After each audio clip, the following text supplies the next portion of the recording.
The topic of innovation is a super interesting one, and it took us a while to, like I said, in the early days, I was very excited about the shiny things that you find in the West that you couldn't at the time you couldn't quite find in Nigeria or in Africa. I mean, it will shock you to know that until 2016, when we invested in Paystack and Paystack launched a payment company. It was really hard to set up online payments for any business, right?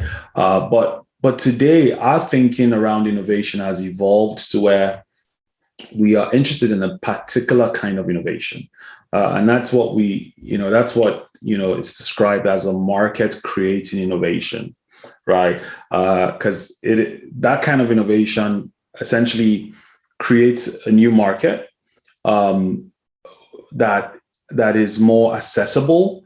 So it's really not about enhancing the product. For instance, every time a new version of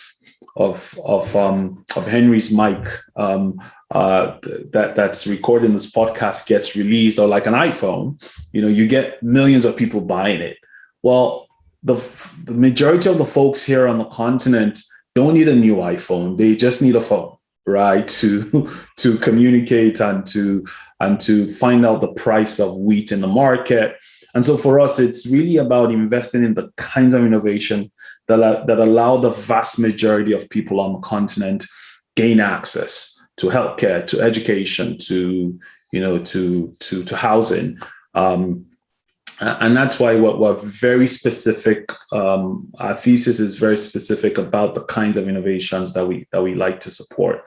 And another way to put it is we are looking to back painkillers and not vitamins.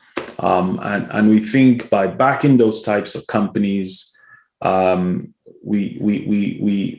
can not only make impact here on the continent, but also create the outcomes around righteous capital that we talked about earlier.